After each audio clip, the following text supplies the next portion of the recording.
UP 08324, that is Wood Park Place. Good evening, Commissioners. First item is CUP 083-24, the Wood Park Place assemblage. The applicant is present this evening. We have representatives from the JW Collection as well as their land use attorney, Mr. Parks Huff. This project is located in Council Ward 2. Tonight we're looking at 4 parcels in this assemblage. The subject property is a little over 9 acres. Character area in the future development map is Regional Activity Center. The parcels identified on the screen are the subject of tonight's case. These parcels are located between South on Main to the north and Highway 92 to the south. The assemblage totals approximately 9.2 acres. The applicant has stated that the parcels have been or will be annexed into the South on Main HOA. However, from a planning and zoning perspective, the proposed project is being considered separate and distinct from the South on Main community to the north. The city is not involved in the decision whether these parcels are a part of the South on Main HOA, so that will not be discussed tonight.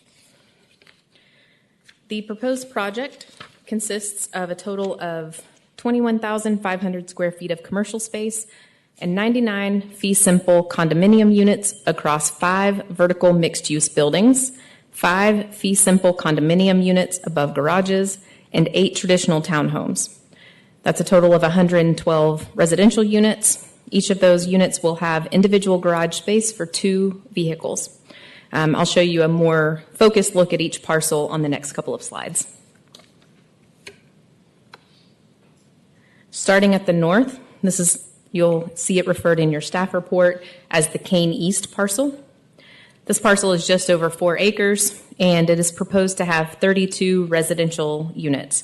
That's 24 fee simple condos above garages and 8 townhomes. The townhomes on this parcel require a CUP, so that is one of the requested entitlements this evening. Approximately 3,500 square feet of commercial space will be provided. There is 1 point of ingress-egress from Wood Park Place, which will align with the entrance to the Colbert Square community that's across Wood Park Place. On the site plan here, you can see several on-street parallel parking spaces that would be provided along Wood Park, where site distance allows. Next up, the next parcel to the south. This is Kane West, as it's referenced in your staff report. This parcel is 2.66 acres and will have 42 fee simple condo units in 2 buildings, above garage parking, and 3 detached garage buildings. You can see all of these on the images here on the screen. Approximately 10,000 square feet of commercial space will be provided, and then pickleball courts and a pavilion building will be along the northern property line there. The parcel has a single point of ingress-egress near the northern end of the parcel, just south of the driveway to Colbert Square. Again, this parcel is providing on-street parking. This is on-street angled parking with the intersection with Wood Park Place and Creekstone Ridge. The southern parcel is called Colbert. That parcel is a little over 2.6 acres. On this parcel, the applicant is proposing 2 4-story buildings with 8,000 square feet of ground floor commercial with 33 condominium units above. These buildings would front onto Wood Park Place along the property's western frontage. 2 additional 2-story condo buildings, 5 units total, with garages would front onto Wood Park Boulevard to the east.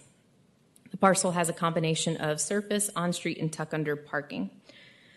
The application tonight overall includes 4 variances. 3 of the 4 variance requests are for this parcel alone. The parcel has a unique shape, there's a change in topography, and is surrounded by streets on 3 sides, making the application of the downtown standards difficult. On these next few slides, I'll briefly show you the renderings of the buildings that are proposed on each parcel. A 4th variance is requested in the application for relief from 1 additional street facade requirement. Street facade require requirements prohibit the use of sliding doors, horizontal sliding doors and windows, and so the applicant desires to have sliding doors on the balconies on floors 2, 3, and 4 of the mixed-use buildings on all 3 parcels. So the first slide there was the Kane East parcel. These next 2 here, Wood Park Place. This is the Kane West parcel. And this is on the Colbert parcel with, it'll be one of 2 identical buildings. And then this rendering shows the condos above tandem garages.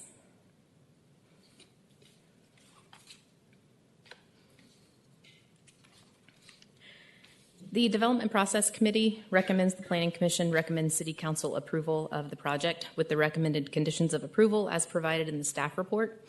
Staff had a lot of conversation and discussion about this application, and given the past project history and the application history on several of the subject parcels, staff in support of the project believes that the assemblage in this application meets council's desire for a master plan, as well as better alignment with the intent and desires of the Regional Activity Center character area. By assembling parcels and incorporating feedback from staff and council, the applicant is bringing forth an application with minimal entitlement requests. However, in opposition, some members believe that the proposed project provides more land for surface parking than for providing commercial square footage.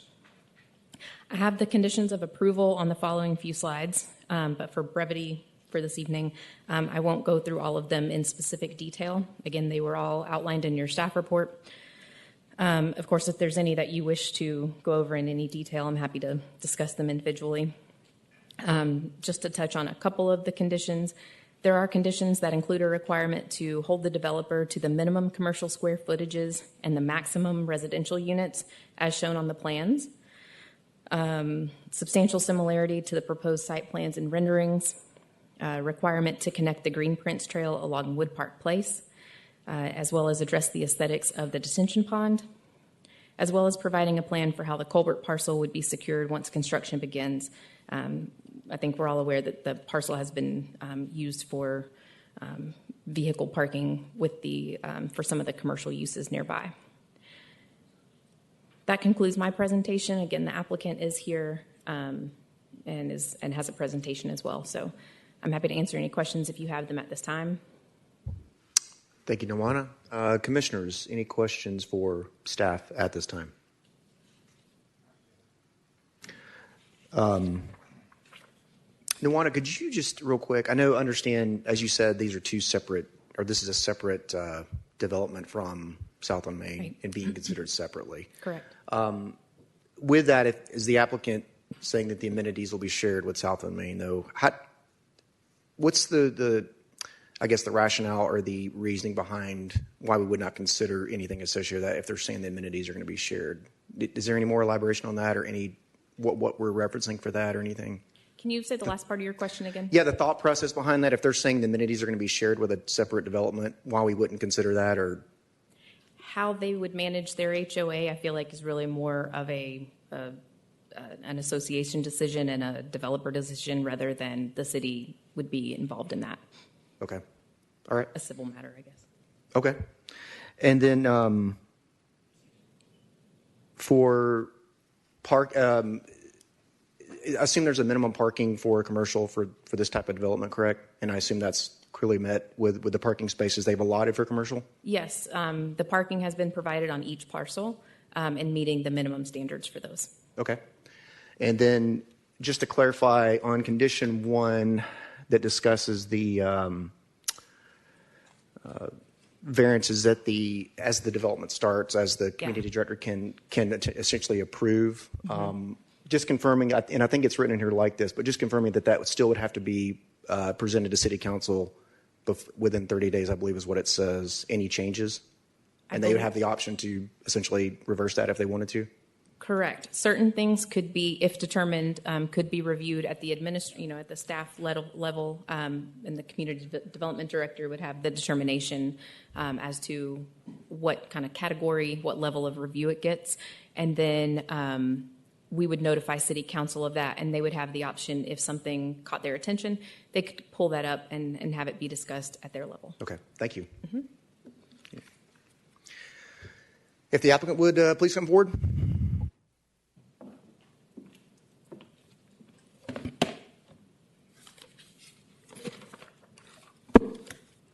Good evening. For the record, my name is Park Suffolk, law firm of Sam's Larkin & Huff, and I represent the applicant in regards to this request before you this evening. As I was preparing for it, I really struggled with trying to, I wanted to make it more complicated, because usually a case in the downtown area with this density zoning is complicated. But actually, they're designed this very much inconsistent with the existing zoning on it. And that's the first thing you need to be very considerate of, is that it is already zoned. We're not asking for it to be rezoned. We're using this category. So really, it's just a few variances that in this board's history, you see typically downtown several variances. And these variances in the time I've been doing zonings is relatively minor. The first variance, or actually CUP, is the townhomes that are in the back there, those 8 units that are back. That conditional use permit's needed for townhome. So that's the only request there. And your staff has reviewed that request, found it consistent with the goals of the downtown code, consistent with the land use plan, and it provides a diversity of housing types. And I really haven't heard, and when I've looked at the concerns from the residents, that hasn't been anything they've objected to, as having some townhomes. So I don't think that's been a real issue there. This is Kane West, and you can see the buildings. They're up on the street, parking behind. It has an amenity area that is part of the development and is going to be shared with the whole community. And it is being built as, I mean, there's nothing that y'all are considering that really relates to the amenity package. I mean, that is what they're choosing, what amenities to put there. They've got some feedback from their experience in South on Main to program that. But in your consideration, there isn't a request, please allow a variance to allow the amenity package. That's not one of the variances. It's not part of the zoning. It's allowed by right. So that really isn't something that should be a consideration of the board. I think Ms. Ray made the comment that how a developer works with other properties, that's contractual. That is not a zoning issue, and that's the reason why she made that statement. But the variances, again, the requests, again, this is why I keep trying to make it more complicated, but it's really not. Those really aren't an issue. There's nothing that is being requested on that. Most of the variances relate to what's referred to as the Colbert property. And if there is a property that, when you look at the need for a variance, you look at size, shape, and topography. Those are the 3 criteria that you're charged with looking at. It's the criteria that your staff was charged with looking at, and after looking at it, they recommended approval of the variances, because this is probably the most extreme example of hardship. It's got roads on all sides. You have to access it and park it, and it is a challenging piece, however it is developed. And you also have topographical changes. And the other reality for this parcel is it sits behind a chicken place, Raising Cane's, which still has a long line, which is astounding to me. But not that it's bad. It's just I thought the novelty might have worn off by now. And it's got heavily impacted. It sits down low. You got the Highway 92 there. It's heavily impacted by the fact that it's got the extended stay motel, the bowling, older bowling alley, chicken, finger place, McDonald's. So it's really kind of a transition piece. They have extended that residential walkability that is to the north to this parcel, which I think is admirable and consistent with the goals of the city in terms of creating some walkability and such. This, again, just gives you the view of the property. It's astounding to me. It looks flat, but it has some significant grade changes. I think 30 feet, 28 feet. It's deceptive, but it has quite a bit of grade changes there. This is looking back up towards the bowling alley. You got the extended stay motel on the right-hand side, and this is on the left-hand side. So that is actually where the variances are come into play, and the variances are relatively minor, and I'm trying to get to the parking between the building and the street on the backhand side of the condos over parking. There is just no way to do it other than put some parking there. We've got some landscaping. We've got some fencing that the staff has recommended be a condition on the approval of zoning, that fencing be there.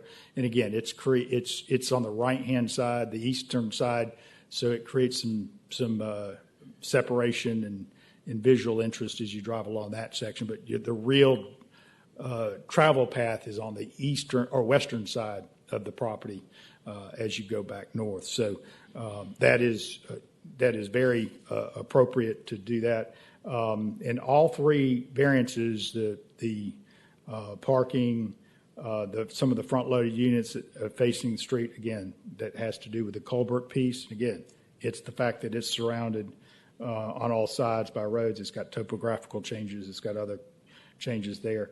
And then the allowing that fence, again, your staff recommends approval of that condition subject to the specific fence detail that's in the staff report. So when you put all those together, really all you're looking at is some minor variances on one parcel close to 92, surrounded by commercial uses, and they have extended that pedestrian feel to these parcels. So let's talk about that. This is the first floor commercial, a combination of office, some restaurant, eatery kind of stuff, some other users, would be in there, things that would be used by the community. Is designed with a street scale, and so that is what you would get as you drive along there. And again, they're pushing this visual all the way close to 92, and so it I think is a good thing. The other variance has to do with the doors on the balconies. These are using a sliding door, which when the code was written, I'm sure it's thinking about the 1970s aluminum sliding doors that we remember as kids that aren't necessarily attractive. These sliding doors look like any other door. It's just how they operate. I mean, they really don't look any different. And they are not on the street level. They're for the balconies. And you can see visually they're not any real different than a door. I mean, it's a door. It just, you wouldn't even know how it operates until it operates. So that is a variance that, again, your staff looked at and recommended approval of because it is a very minor variance and aesthetically is attractive, which is the goal, and it is going to be a good product. Sliding doors are very different than they were from the 70s. So I agree they shouldn't be on the first level. They shouldn't be something that is on that level, but they work on the balcony. So we ask that you follow your staff recommendation and keep the case to the issues at hand, which is the specific variances that we've requested in the CUP. I understand the neighbors have questions and concerns. I totally respect those concerns, but this is not what this hearing is. This hearing is, are these variances supported by the size, shape, and topography considerations, the hardship that's created there, and is it consistent with, and your staff evaluated the CUP, is it consistent with the goals of the code? And they found it was. And one of the big reasons is it creates some additional housing types. It's important to mention that these are all fee simple. And it's also important to mention not only is it fee simple for the residential, but the commercial is fee simple. So those will be purchasable. So if you've got an insurance agency and you want to actually own your own office and have your insurance agency here, it's exactly what this is for. So it creates a commercial. The density is at 12 units per acre. So I don't know if we're going to, sometimes people talk about that. That's totally consistent, totally in compliance with the code. So we ask that you simply follow your staff recommendation, and I am here to answer any questions you have. My client is also here to answer any questions you have. Thank you. Commissioners, questions for the applicant? Mr. Huff, let's go to your site plan if you would. Just be easier to reference. This works. Is that one? Yeah, this works. So let's start at the top with Kane East and your retention pond there. What sort of pond is that? Is that a dry pond, wet pond? We've had some discussion about how that pond's going to operate, and I think it's going to be basically a dry pond, but with some landscaping within it, and it's going to be attractively done. An attractive dry pond. It will have some landscaping in it that right. that works with rising and lowering water levels. So, because if you have a wet pond, you're actually filling up volume. So, it's not going to be you have to oversize your pond, no doubt. But was consideration given to making that a wet pond? Go ahead, size it, make it a wet pond, put a fountain in it, amenitize it, make it something nicer than a dry pond. We actually have walking trail. If I'm not mistaken, there's walking trails around it, and it is wet pond. I'm mistaken. It is a wet pond.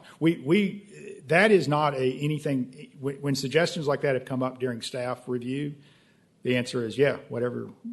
We'll entertain those discussions. But it's designed. You can see, and I was trying to get back to actually the city's PowerPoint presentation because I think they've got a little closer detail of that.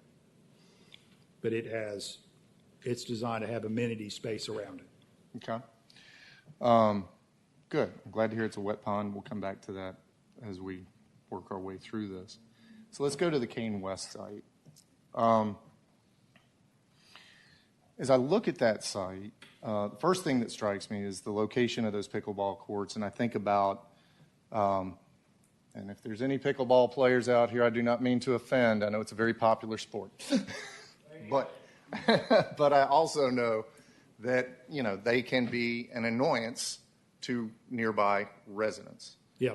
And so I look at the location of that, and I have some concerns. So, and then I look at that particular parcel overall, and it makes me wonder, can that be more of a centralized amenity area? Bring those pickleball courts into a different location, get them away from some of those neighboring properties that have, residential uses on them, et cetera.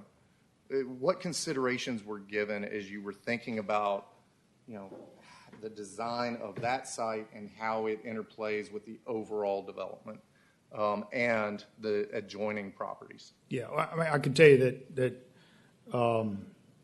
they certainly engage professional engineers and architects and land planners to design.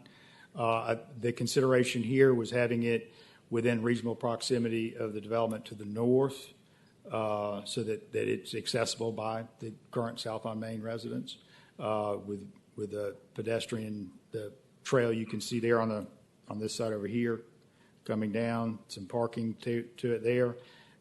It's tucked behind the tandem garages. It seemed like an appropriate location to do it. And to your point, I mean, I don't know where you would put it. That's not going to have, there's always going to be a positive and negative, so you're always balancing those. This is the balance that they thought was appropriate, was putting it in a location where it's kind of centrally located for as many people can get to it, behind some things so that the noise of the bing or bong or whatever noise that makes is not as annoying. Okay. Can you go back to the other site plan for me?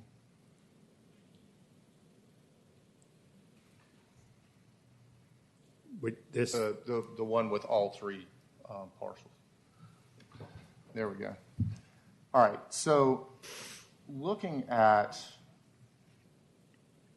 the Culver site, if you were, I come back to ways to make Kane West a little more of a more open, amenitized area. If you were allowed to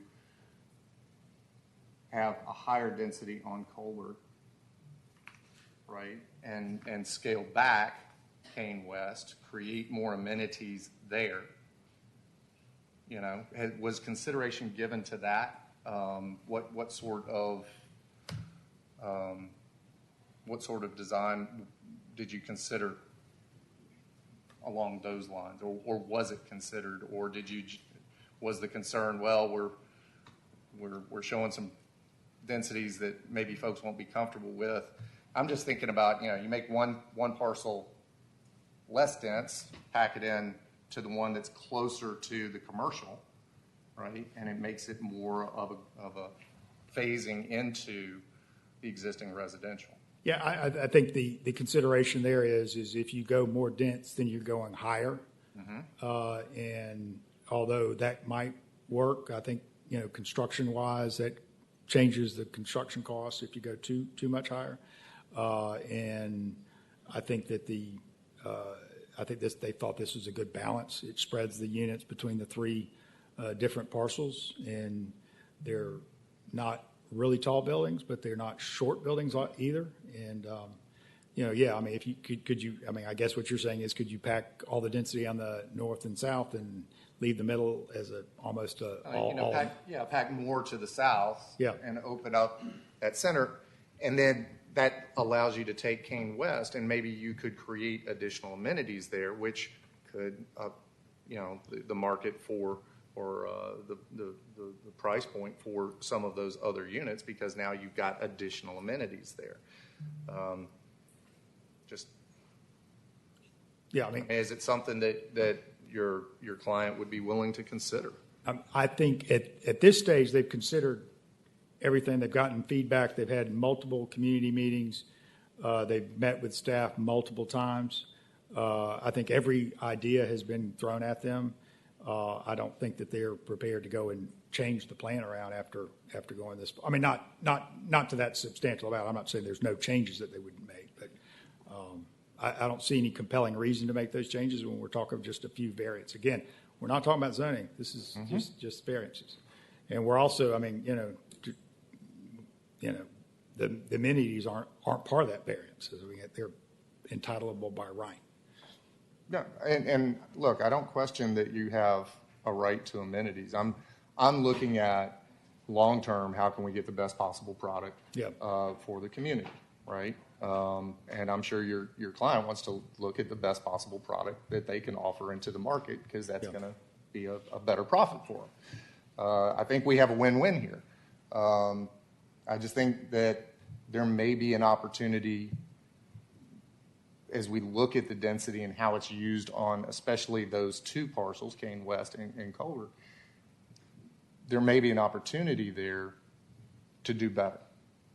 I mean, after this meeting, we'll certainly go back and talk about it. I mean, I will say that Mr. Wieland he's 80-something years old. He's been doing this a long time. I trust his judgment better than mine. Okay. I think that's it for now. I may have more once we hear from the public. Additional questions for Yeah, the Parks. applicant? Two things to piggyback on the pickleball thing, and I hear what you're saying. The only question I would have is the only concern I had with the location, and I think one of the things that were addressed during one of the public comments was it's right there in front of the old folks' home. Yeah. And is there some place that we could relocate that where it's a little farther away from that, just from the light and sound? That'd be a question. And again, it's not, I understand what you said. Yeah. And the only other question I had is on the Colbert property, and maybe this is better a question for Nawana. Did we consider two entrances or an entrance and an exit? I was thinking that road back there in the middle that could go out to the north there, towards the bowling alley, just to give another entrance exit. And I understand the elevation changes, but if you think about where I'm talking about, there's really not much of an elevation change there. We can look at that. It's just something to think about. Yeah. It gives a little bit more of a vehicle traffic pattern that's a little bit more amenable. I can assure you, we've all seen what happens at the chicken place. If you live in downtown Woodstock, you've seen what happens at the chicken place, and it's amazing. You don't have enough parking. Colbert is not enough parking for all of them. Something to consider.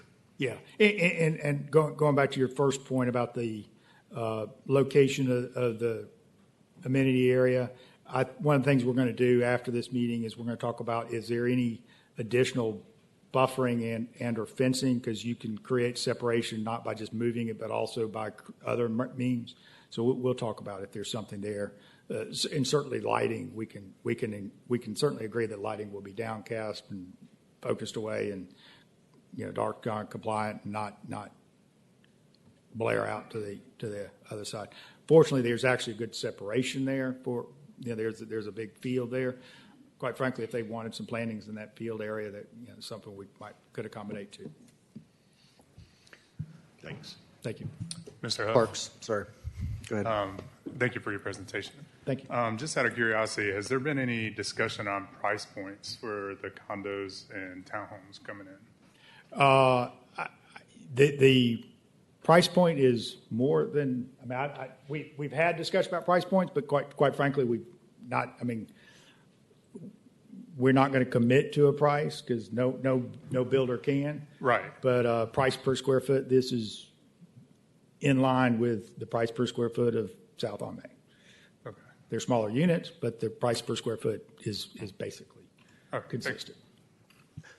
And Parks, is there any insight into the type of tenants for the commercial space or anything like that at this time? Yeah, not at this time. We saw the commercial space on Main Street as it initially, some of it got filled immediately, and then over time, some different things came in there. So the tenants that you see on part South on Main, that front on Main Street, those are some of the kind of tenants here. We hope to have maybe a coffee shop, and obviously, the goal wouldn't be trying to think of a real active big restaurant. That's not the type of eatery you'd have here. One, you don't have the frontage, but a cafe, eatery, those are the kind of things that would go in there. A lot of office type uses, like even a lot of dental practices, ophthalmologists, those kind of things would be great tenants there. Insurance agency, those are the type of tenants that we would be. I say tenants, purchasers, because I said these are fee simple commercial retails or commercial / office / retail spaces. Thank you. Any other questions for the applicant from the commissioners at this time? Okay, thank you. Moving on to our public comment. Has anyone signed up to speak on this case? Yes, Brian Blosser. And as just a friendly reminder, trying to keep it to about 3 minutes as we move along here. And again, if someone has said something pretty much what you would say, feel free to say, I agree with what they said and what's been said. Thank you. Good afternoon. Boy, you're still in my time, 3 minutes. No, I'm just kidding. Thank you. Yeah, 34 seconds. Thank you all for allowing me to speak this evening. For the record, my name is Brian Blosser. I live at 632 Brashy Street, South on Main. And first of all, I wanted to start off by saying Developer Council got up here and said, this thing's fairly easy. I can assure you, gentlemen and ladies, this has been anything but easy for the folks who live in South on Main. Actually, I would say it's probably a fairly contentious relationship. We did indeed have a meeting with John Whelan, COO, and there were the same concerns that you brought up tonight. You brought up, but it fell on deaf ears. We were concerned about the pickleball court. We were concerned about where parking would take place. We were concerned about ingress, egress. There were a lot of concerns. We were also very much equally concerned about the amenities as well. So I'm not going to get into a lot of detail on that. But one thing that I do want to bring up and that I would ask that you all take a look at before you complete and approve any variances is that it was my understanding that the last traffic study that was done by this Woodstock city was in 2009, 15 years ago. And when we were at the meeting, there was discussion about whether or not traffic would flow evenly coming in from the light with all the current traffic that's there. Because I can assure you, living there, there's quite a few bottlenecks in and throughout Wood Park Place and Wood Park Boulevard, trying to get in and off those properties and into our subdivision. And knowing that the future plans are to go, once you get up Wood Park Place, it turns into Reeve Street, and Reeve Street's going to be dedicated to come into a main street coming into the downtown area. So at some point, and it may be not in the so near future, that's going to become a major thoroughfare through there. So I say this because when we were talking to John Whelan Group, they were having a traffic study that they were going to complete, that they were going to share with the people of South on Main. I have not seen that. I haven't had a chance to look at it. I'm a developer by business, and certainly was going to take it and run it through my folks because you all understand, just like charts and graphs, you can make studies say pretty much what you want them to say. And it would be in their best interest to do that because they're trying to build a significant development here.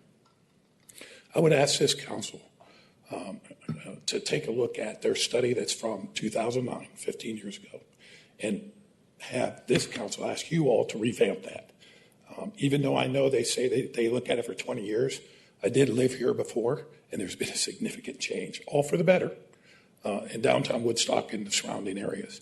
And I think a revamp of that will give us a true reading of what we're dealing with. Because right now, trying to pass one another, either coming on the main street, is difficult. You have to slow down with cars coming from every angle coming at you. And we all know that people are parking in the main section there to go to Canes. So what happens with those people when these office complexes and buildings are built? Where are they going to park? Because you heard here earlier, it was minimum parking. So they went with the minimum requirement of parking. We're unsure of traffic flow. We're unsure of ingress, egress. And as Dave said so eloquently, there needs to be another way on and off that, whether it be on the back side of it near the bowling alley, what have you, because one way in, one way out creates even more bottlenecks and more traffic and more issues that we have to deal with for quite a long time. So I think my 3 minutes are up. I thank you all so very much. I hope you take that into consideration and deny any variances until you take into consideration a new traffic count and then all the things that you brought up, the pickleball courts, the amenities, and those types of things. Thank you all so much. Thank you. Next up is Patrick Giral.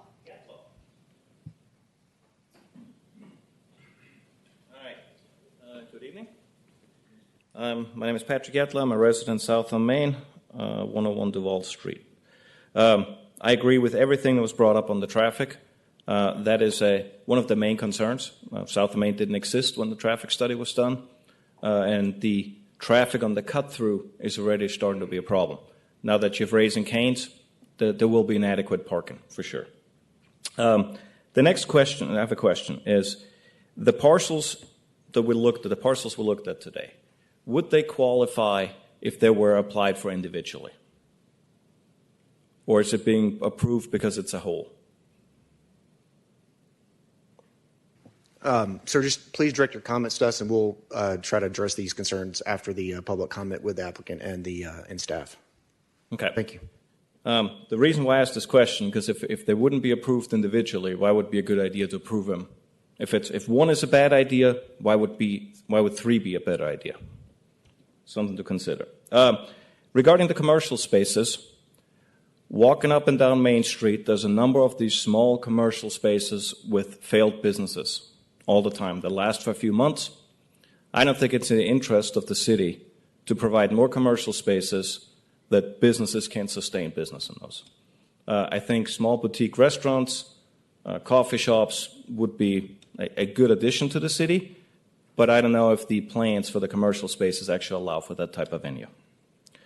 Regarding the pickleball court, it's my understanding it sits on top of some sewer pipes, and for that reason, you can't really build much else on top of that space. Just want to make that comment. Lastly, there's a fourth parcel that we haven't discussed, which is the apartment complex. I know it's for sale. It's about to be sold. However, it will add even more traffic, right? And while we're not addressing it today, there will be more residents living along that street that's going to tremendously add to the strain of the traffic. So I would like the council to consider that with their approval. That's all I have. Thank you. Thank you. No one else signed up to speak? Is there anyone in the audience that has not signed up that would like to speak?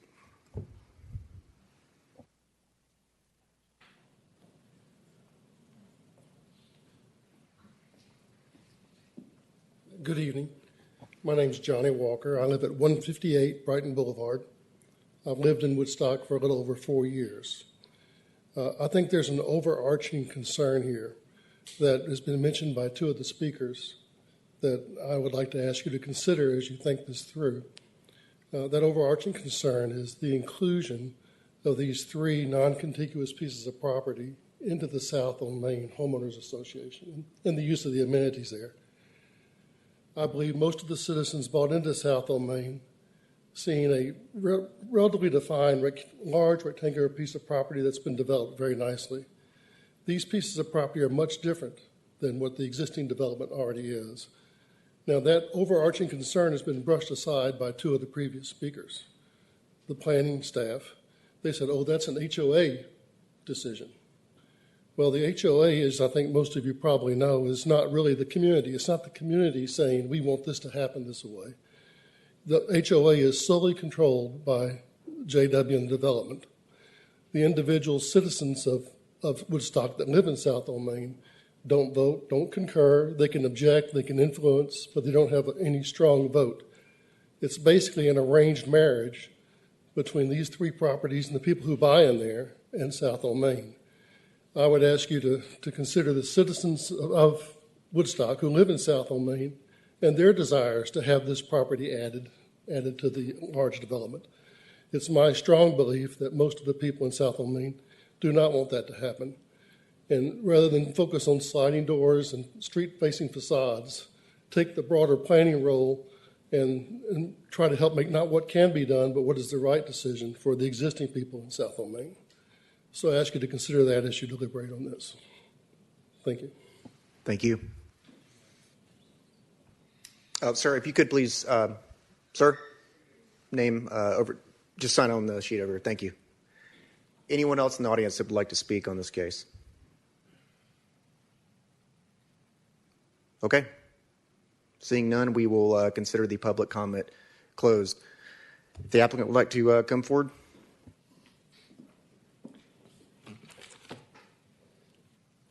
First off, if I said it was simple and they took disrespect, I wasn't trying to say that they should be happy. But what I was trying to say is that your consideration is relatively narrow. It's not as broad as some of the things that they bring up. First off, I want to talk about traffic. This is a great example of how Woodstock thinks about traffic. I mean, this road connection was on the vision for Woodstock a long time ago, and South on Main and Wheeland helped make it happen by making that connection through to get to alternate route to 92, getting the signalization lined up on Main Street. Those are all the traffic improvements that were part of this project. Woodstock is very aware that traffic is something that is shared by everybody, and that we all benefit if the traffic is shared, and that there's alternative routes and all that. That's what this is an example of. But the biggest point is the granting or denying the variance does not change traffic at all. We are not requesting anything. The density is consistent, is already zoned. The uses, and quite frankly, residential is a lot less traffic than a lot of commercial uses that could go on the property by right. So as it relates to the variances, really traffic is not an issue, because the variances, whether you grant or deny sliding doors, does not increase the amount of traffic. So that is the overarching issue there. The concern about, do we need commercial space? That's actually one of the things the city's been asking and pushing us to do, is to increase the amount of commercial to make it viable enough, but also recognizing that this is a different commercial space than what you would have on Main Street or 92. So we think we've got that balance, and I think your staff thinks so too. The goal is a mixed use, and that's what this is. We meet the parking ordinance. In fact, we are over parked because we anticipate maybe there's a use that might have a little more parking. So we're actually a little over parked. And so the other comment about whether this should be part of South on Main or not, again, that's the point. That's not a consideration for y'all to make. Granting or denying the variance has nothing to do with whether it is or is not part of South on Main. And so if you look, and that's why I said, if you focus on the variances, they're very minor. They really are talking about largely the variances on Colbert Place, and because of the way that property is lined up. I have a better answer for you on your other access points. They actually wanted it. The problem is they have to be 150 feet from conflicting driveways. With the driveways that are there, that was the problem. So they did look at that, and I should have had that answer. I just did not remember that. So that is there. In terms of whether, Mr. Drinker, the question about could we put more density there on the south part, it's parking it. If you add more density, then you have to park it, and it doesn't work. So that's the problem. You might have to build a tall structure parking if you increase the density. So the lot is just not big enough to put enough parking if you increase the density. So that's one of the reasons why the density is spread between the three parcels. So again, I certainly understand and respect the concerns of the residents of South on Main. Totally appreciate their input and their concerns, but for your consideration, none of the objections that they were voiced today said they have a concern about the variances. There was not a single person that said, don't grant this variance because we don't think it's right. They said, don't grant this variance because we want you to hold it up until we get something else we want. But that's not what this body is charged with doing. You're charged with looking at the code, enforcing the code. You rely upon your staff's evaluation of it. And in this case, they looked at it. They recognized the hardship for the multiple sides of the Colbert piece, recommended a very minor variance there, recognized the need for the fencing along the backside of the Colbert parcel, recommended that there. So that's what it is. So I greatly appreciate your time, and I appreciate your thoughtful consideration of the case, and we ask that you follow your staff recommendation. Commissioners, questions for staff or the applicant at this time? Mark, I meant to ask you this before. And I guess you said sliding doors one too many times, and it finally triggered in my memory. Why is that a big deal to you? I mean, you talked about the fact that it's just like any other door. It's, well, okay, but if you used any other kind of door, you wouldn't have to have the variance. Why? I think the way that this, I'm going to guess, but I think it's the fact that it takes up space when you have the doors that open like this. It takes up space.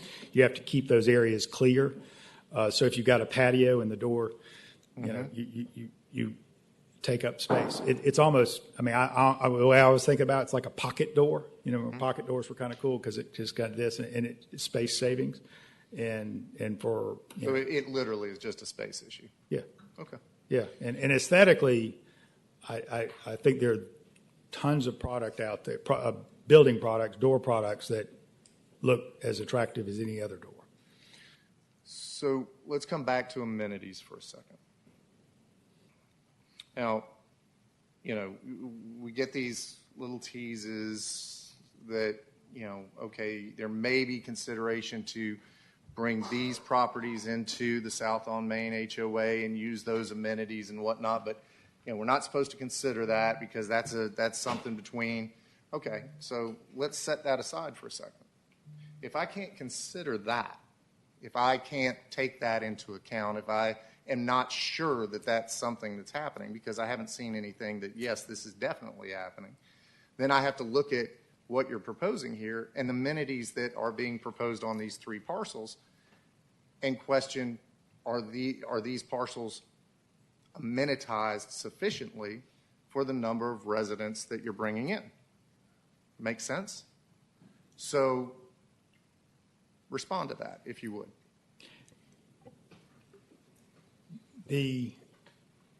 First off, the question before you is some variances. Mm-hmm. With or without amenity does not change the need or the analysis of those variances. We could totally remove the amenities. We could add different amenities. That has no relationship to the variances that we're asking for in this case. If we were asking for a variance to put an amenity in a certain location, I could understand that. If we were exceeding a square footage of amenity allowance or something like, if there was something in the code to that effect, I could see that. So I don't think the amenities is something that really relates to the variances. But if you want to consider, we are showing you the whole picture. That was one of the things the city's been asking is stop piecemealing it, show us the whole picture. And so that got us to the point of showing the whole picture. And in fact, it is my understanding it is already incorporated in South on Main. So that question is actually gone. And I think it's the developers, their design idea as to what amenities work and what amenities are appropriate. Certainly, I think for the amount of units here, if this were not part of another larger development, you would probably be over amenitized with pickleball courts. You'd have to have a whole lot of people that love Raising Cane's and pickleball. And there's probably someone that would buy here so they could walk to Raising Cane. Okay. All right. Thank you, sir. Do you want to do them and then come to staff? Yeah, is there any other questions for the applicant while he's up here from the commission? I did have one. On these projects, multiple levels, I'm always concerned about parking, overflow parking, or are they mostly 2 and 3 bedrooms? Because, as people's children get older, there's third car. Is there enough parking that's not going to cause a problem in some of the commercial properties around there that they're going to be parking in that just because of that? Have y'all addressed that pretty heavily? Yeah, I mean, the way I look at parking is people who buy in here are going to buy because they understand what their parking needs are. If they've got, collector cars and, a boat, they're not going to buy here. That's the first line. The other thing I always like to point out is the average household size in Cherokee County is like 2.6 people. That's the household. So there's a whole lot of households that are 1 and 2 person households. And that's who this is targeted to. But each unit has 2-car garages. So There will be a lot with only using one, and there's also, as I said, we're over parked on the commercial space, so there's some little flexibility there. And then also the HOA will be managing those spaces. So if you think I don't know why, but each one of my kid has 2 cars right now, so I've got a lot of cars. But they will, HOA would say you can't have that many cars. I mean, they will mandate how many cars you're allowed to have. So, I mean, they're not going to just allow someone to have a bunch of cars parked there. So that'll be taken care of administratively, practically, that way. Okay, because that's kind of my concern. A lot of times with the apartment complexes, you see all the parking places full, and then you see everybody parking around the curbs. Just want to make sure that there's plenty of parking for people that do reside there. Thank you. Any other questions for applicant at this time? Okay, commissioners, questions for staff?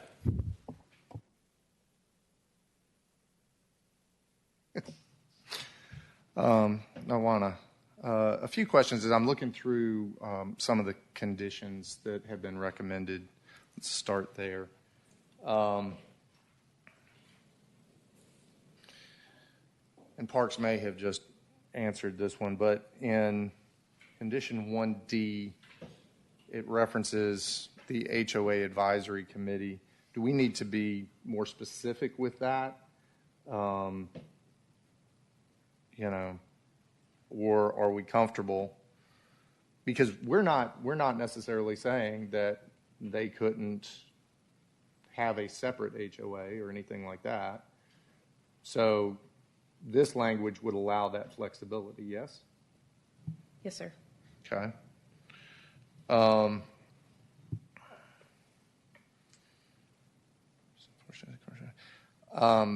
right, if we go down to condition 2AI,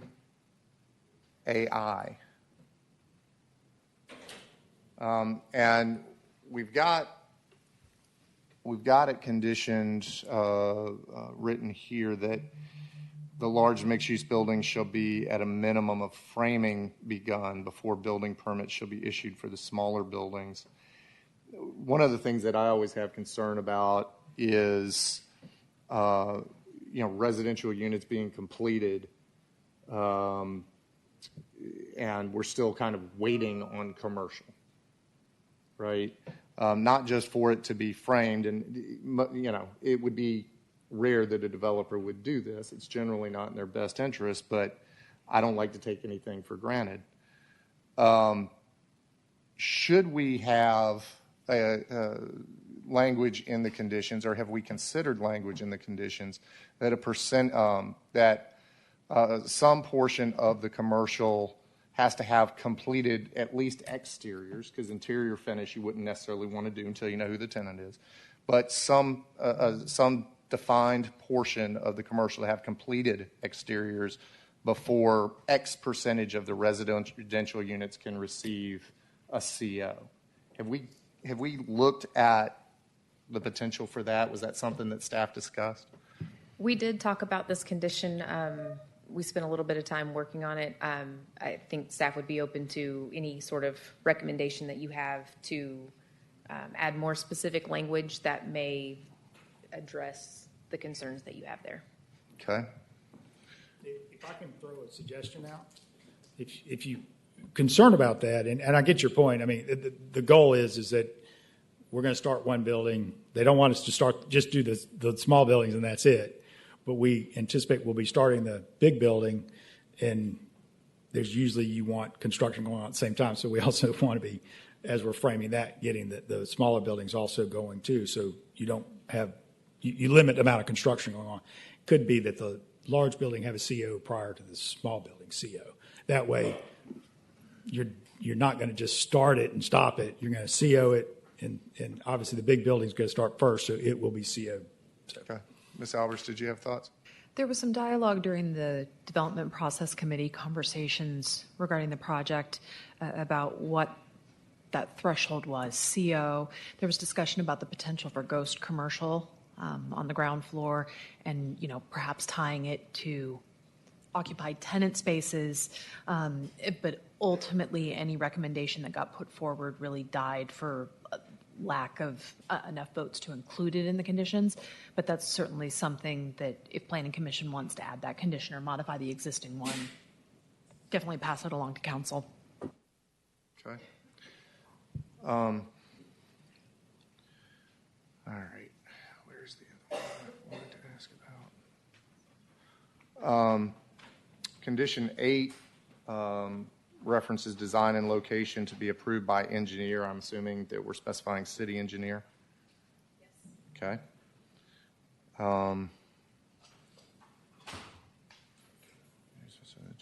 Okay, we talked about that. Condition 14. So condition 14 gets into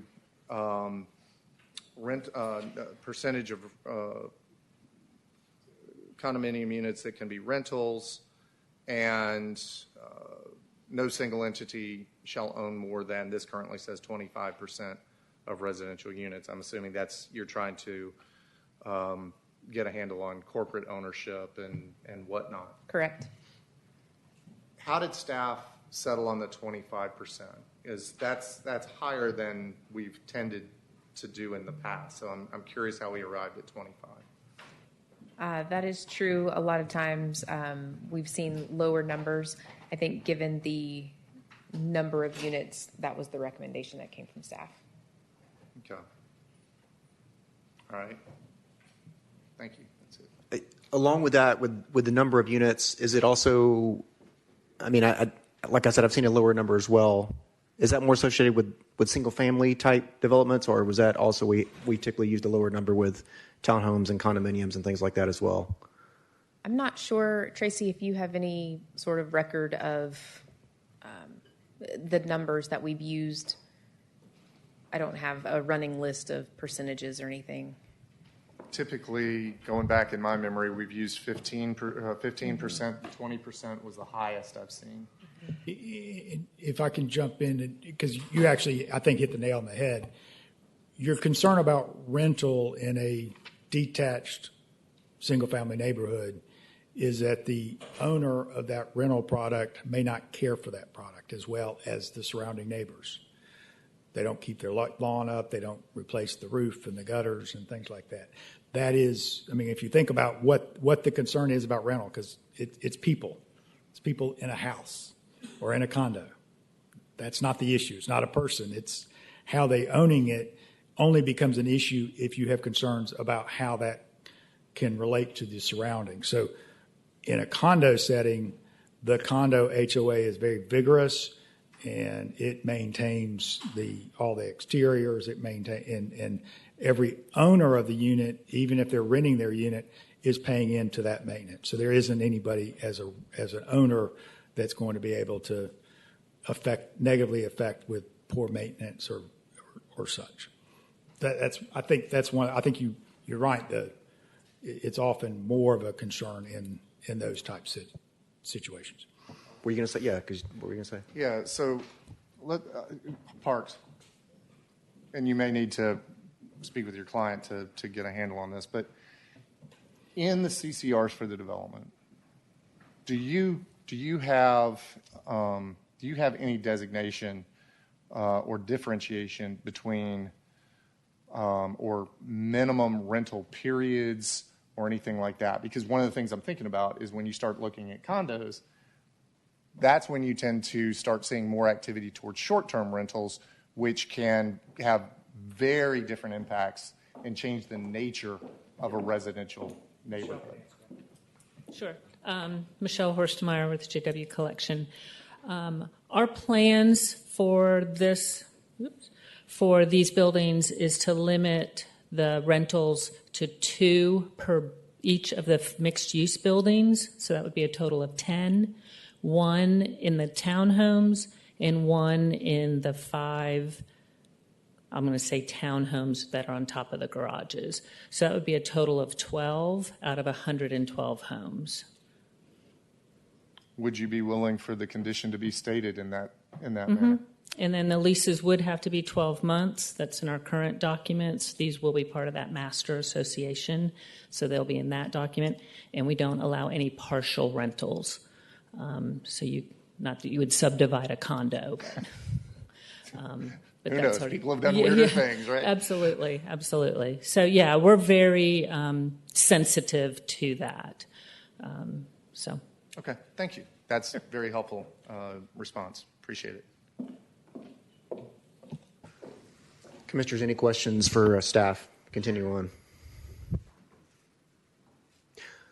Nuwana, traffic's been brought up tonight. Can you comment if there were any traffic study requirements for this, for what was requested by the applicant, and/or if anything was submitted concerning traffic? Sir, so in our public hearing application, the threshold for requiring a traffic study for residential development is 200 dwelling units. So if you have more than 200, you would need to provide a traffic study.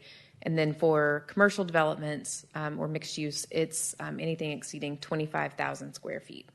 And so this project did not trigger that threshold based upon the number of units and the square footage provided. The applicant, I believe part of the conversation either with staff or previous conversations with City Council was to provide some sort of traffic data. And the applicant, we received information from them. It was after the agenda packet went out. But we received that, and it was forwarded to you all, I believe, yesterday or so when it was forwarded to us. It was this week. And they provided sort of a traffic study light, if you will, more of an analysis that discussed the trip generation for the proposed development and the total number of trips. I am pulling that up here.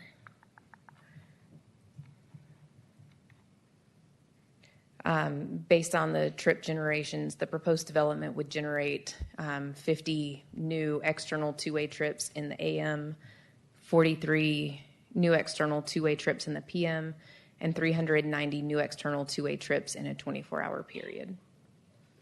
So a summary there of, go ahead, Tracy. I was going to say 400 units.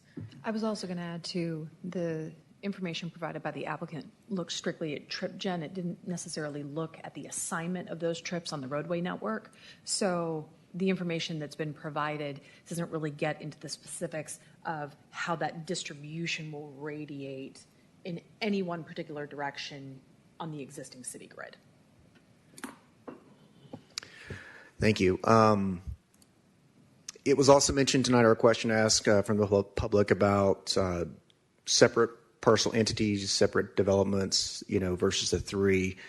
Could you comment at all on if the idea, or did the idea of these three being developed together in one plan have any effect on how you considered any of this versus each separately? Or can you comment on anything of the discussions about that from DPC or staff? So, as you guys probably remember, there were applications presented for the Kane West parcel in 2023, as well as the Colbert parcel in 2023. From what I remember, the Kane West parcel, that application was withdrawn. And then the Colbert application, or I may have those backwards, but at least one of the applications was withdrawn. The other one, I believe, was recommended for, or was tabled by council, actually, and suggested that the applicant return with a master plan. And so in the previous applications, I would say that the number of requested entitlements in aggregate were more than City Council could approve or was comfortable approving at that time. And so this application assembled these parcels. In downtown, we have a minimum acreage requirement, either a single parcel or an assemblage of parcels that is 5 acres. And by assembling these parcels, that took out one entitlement needed to be asked for because they no longer needed to get a CUP for that. Previous iterations of projects on other parcels, they requested a CUP for one of the parcels to be entirely townhomes.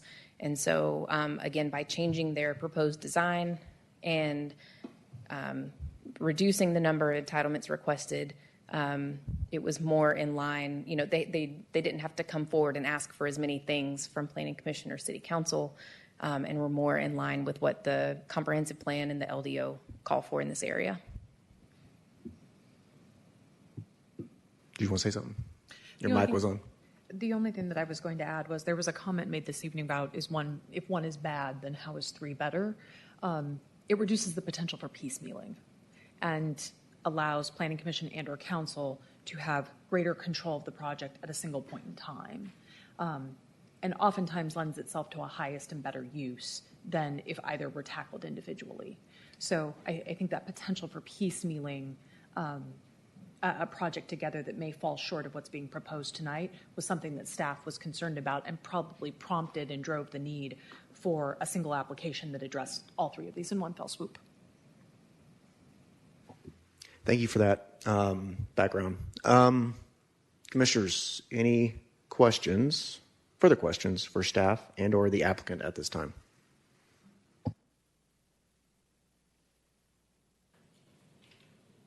Okay, seeing none, the floor is open for a motion from the commission.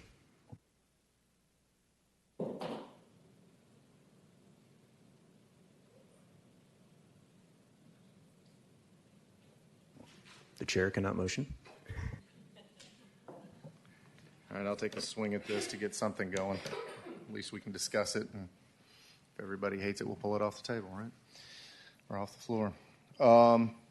So, Mr. Chairman, I will offer a motion to recommend approval with staff recommended conditions amended as follows.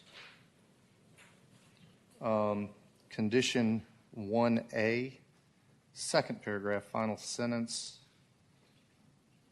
At the end of that, following the word discussion, add and consideration. I know I'm splitting hairs on that. Condition D is fine. Condition 2A, large mixed-use buildings shall be at a minimum of framing begun before building permits shall be issued for the smaller buildings. And the large mixed-use building shall be exterior of large mixed-use building shall be completed prior to issuance of CO on smaller buildings. Condition 7, I think I butchered that. Condition 7 begins on Colbert parcel. Please add only. Variance is granted to LDO 7.73, so on and so on. Condition 8, second sentence, specify by city engineer. Condition 9,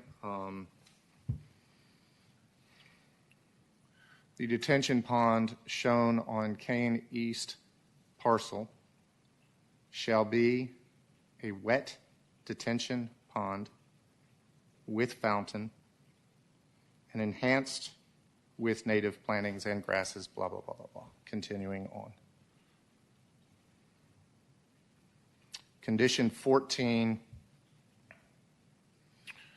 project-wide for this application, no more than 15% of the residential condominium units can be rentals at any one time. That'd get us to roughly that 12 number. No single entity shall own more than 15% of residential units. And that would end my motion. I'll second it. Okay, just to confirm your conditions, condition 1A, second paragraph, final sentence, and consideration be added? Correct. Condition 2A, large mixed-use buildings shall be at a minimum of framing begun before smaller buildings. But exterior shall be completed prior to issuance of a CO on the smaller buildings. Ms. Albers? Would it be possible, and it's at the discretion of the commission,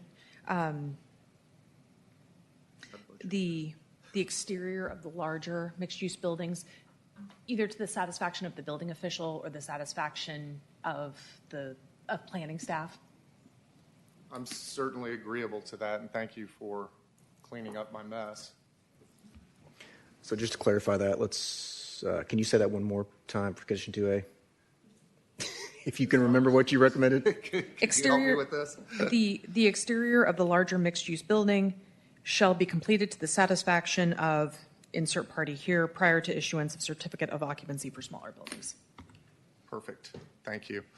And that's just that's it? Yes, I'm quite So happy the first with part that. is not, okay. Yeah, she got to what I was trying to get at much better than I did. Condition 7, You need to check and make sure David's okay with that. sorry. You need to check David's okay with that. Oh, yeah.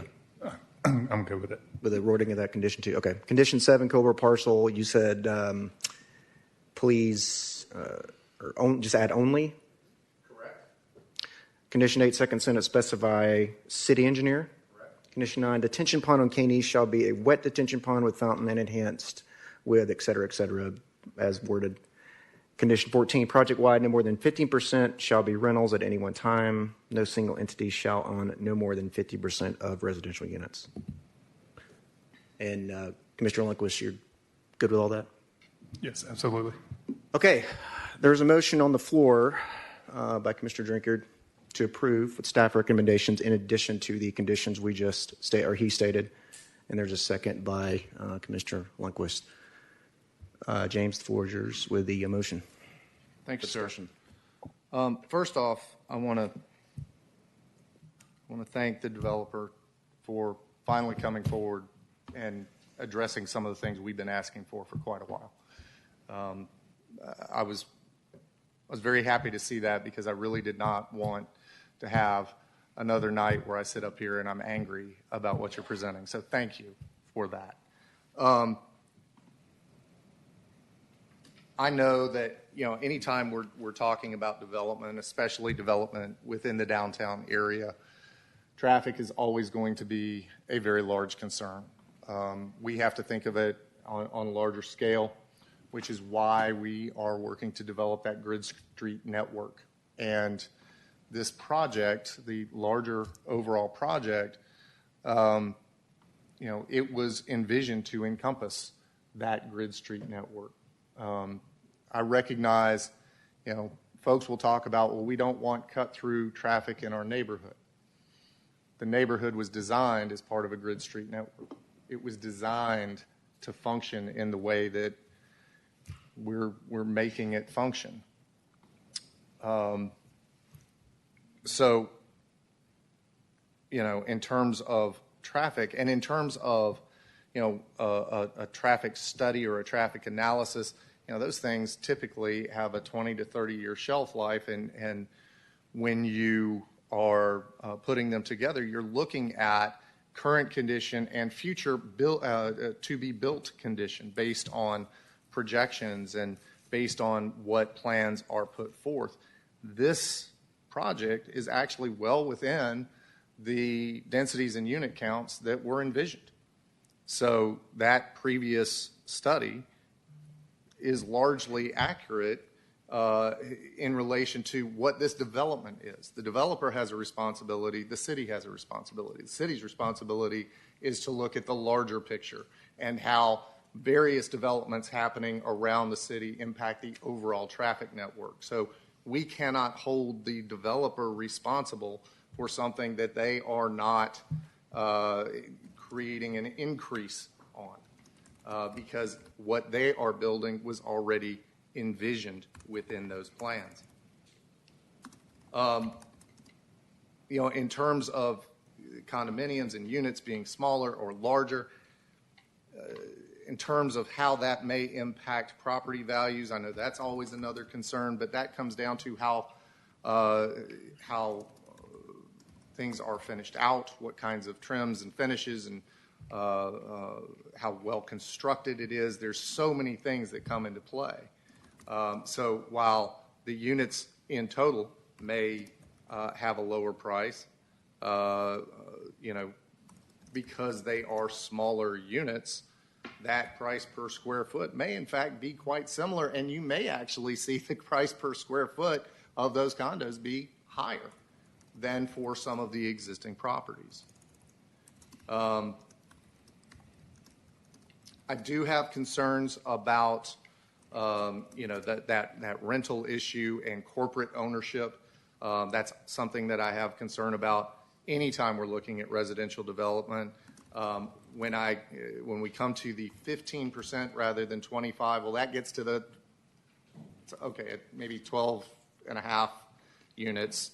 But that gets to what the developer has already said. This is what we are planning. This is what we're committing to.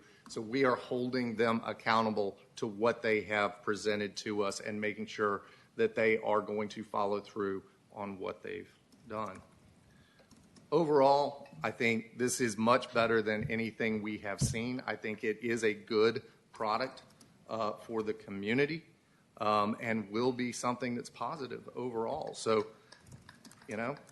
I'm actually pretty happy about this one, and I'm happy to put forth that motion. Other discussion and debate from commissioners? I'll say, first of all, to the applicant and staff, thank you for your time and effort and work going back and forth in this. As Commissioner Drinkard alluded to, the history with these parcels and the public for following this, being involved in this, engaged in this, and there's a lot of vested interest in many areas of this one. James, I think you covered the traffic piece pretty well. With the mentioning and concerns of amenities and HOAs and involvement, I feel your concern. When I look at this, though, from what we have to consider for the one CUP and the 3 variances, I think the applicant explained it well, and I think staff explained it well, that it really it's an issue that comes out of our purview of what we are looking at when we consider the variances and the requirements for that in the CUP. When you look at this development overall, regional activity center, if you read in our comprehensive plan, regional activity center, which this area is, it fits it almost exactly. It talks about mixed use and condos over commercial and things like that. And when we look at this, there are 3 variances only on one parcel to the south, which I think are fairly minor and fair to ask for given the layout of that property, and 1 CUP for 8 townhomes. And that is it. Other than that, we wouldn't be here hearing this case. It would be a build by right type development without those. So I agree. I think there's been a lot of work. I think the development as put forward fits what goes there. So I do agree with that. Thank you. Commissioners, any other discussion or debate? Okay. Seeing none, the motion is on the floor to approve in accordance with staff recommendations in addition to the conditions presented by the motioner, Commissioner Drinkard. All those in favor, please raise your hand. Any opposed? That passes 4-2 with Commissioners Westrick and Roth in opposition. I do encourage all of you to, again, continue following this case as you see fit. It will go to City Council, who will be the ultimate deciding authority, and we do appreciate you being here tonight. Before we move on, is there anybody that's going to exit before we move on to the next?